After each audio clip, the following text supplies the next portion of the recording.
there's a void in your life, and when you know that that special person, is not there that next day, you have to do something about it. And really, that's when I knew.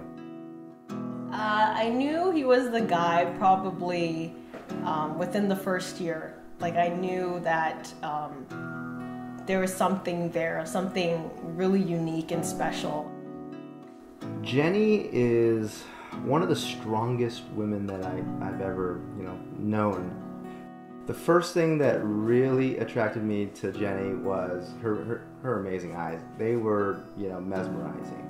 But after that, after just having a conversation, hearing what, her life story is all about, hearing, what her personality, what she loves to do, her loves and interests and, aspirations for life, you really fall in love with that more than anything else. And she is a person who can, take something and roll with it, and I find that truly just amazing. She has been brought up in a very, very strong family, and she really has that ability to, get stuff done. We both, were brought up in very similar ways with a restaurant, with a manufacturing business, very strong, families that, really brought us and really enriched our lives personally. And well, that's one of the big things that I fell in love with Jenni is her big heart, her amazing family, and just how relatable we are with one another. And we're at that point where, our humor is just the same, our interests are the same, and it's just been a fantastic opportunity just to find someone like Jenni where we can share those moments together. Really, if I were to describe Jenni with just a few words, it's strong, smart, beautiful woman. Jim's a guy where he's a man's man. He's the type of guy who's, he's reliable, and you can always depend on him, and he'll never let you down. Whatever he does, he puts his all. He puts, 110% every time when he commits. And that's all across the board, whether it be his family, his loved ones, his relationships, and his work, his tenacity, how driven he is.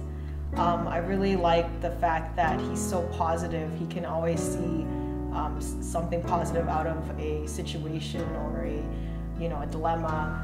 He's just the type of guy who, when you have him around, you know that you're gonna have a good time. I don't think I've met anybody who doesn't get along with him, because he's always, a person that puts a smile on your face, and he has a great sense of humor. He's always so accepting of things. He never sees negative things. It doesn't matter what it is, whether I'm having a bad day or I'm upset at somebody. He always is always neutral, and he's always accepting. He's just my better half. He always encourages me to be a better person, and he's just a really good guy, a really good heart. He has a heart of gold, and I can't imagine myself with any other guy.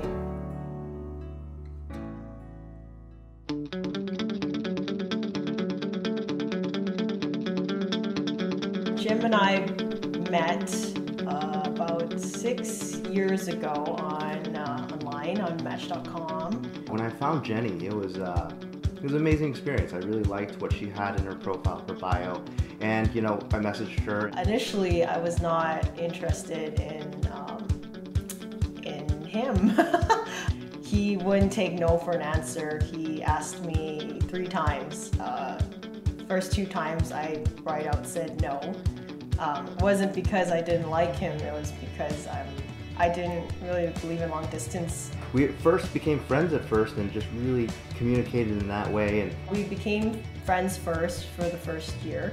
And then just as, friendship, blossomed even more, I invited her out to Denver. I was like, well, what if he's like, some psycho killer, you hear that stuff on the news. It was a bit nerve-wracking as well, but for her to make that leap, so to speak, it's been fantastic, and I'm glad she did that. The week that we spent together was amazing. Like, we went to museums and got to know each other really well, and yeah, I just saw a different side of him than I did online and on the phone and on Skype. Long distances aren't for everyone. There are a lot of challenges, and Jenni and I have been really fortunate to be strong individuals and keep our eye on the prize. We know that long distances relationship is not going to be forever. One of the biggest challenges, which I think, in my opinion, we've addressed really well, is including each other in our lives, even when we're not there. It's very important that we acknowledge each other, even though we're not physically present in the same city. The big thing is Jenni's been just so adamant on scheduling some time to make sure that we communicate with each other, because if it wasn't for that, I don't think our relationship would be as strong as it is. We have to see each other every 3 months. That was a must. I had to see him every 3 months, or he had to come see me every 3 months. Given that statistically a relationship is not able to survive because you can't see each other very often and you can't interact in person, so I told him there's no negotiation.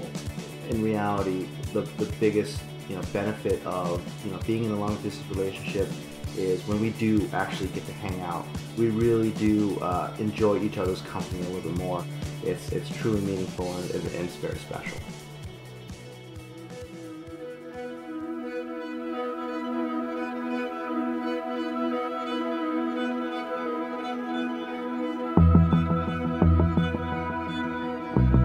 It was March 22nd. It was close to our 4-year anniversary. Jenni had no idea. I wanted to make it as surprising as possible. Jenni wanted to do some photography shoots just to get us, good snapshots of us as a couple. I just really want to commemorate our 4 years together and just have something to look at whenever we're not together. The photographer was great. We planned it out perfectly. We went to Crescent Hill, which was a beautiful scenic view of the Calgary skyline. Just a beautiful area in general. We went out to the park bench where she took this shot of a candid shot of a couple looking out to the skyline. And it was like a winter wonderland at that point. Nice and cold, on one of the coldest days I've ever experienced in my life. So we're sitting there and we're just chatting, and it's like below, I think it was like 10 or 15 below Celsius, and he was shaking. He was like shivering. I don't know if I was shaking more from the coldness or my nervousness. Right there and then he looks at me and he goes, Jen or Jenni, which he never calls me by my full name. I got down on one knee, and then that's when I saw her face, and that's when I knew, it was the perfect time. Oh my God, this is it. Like this is it. And I just froze. Like I couldn't hear anything, and I just saw him moving his mouth, and he took the ring out of his pocket. She instantly was in tears of joy, I hope. Like I was bawling uncontrollably. He had to stop his speech because I was just sobbing so bad, and he asked me to marry me on top of Crescent Hill, and I said yes.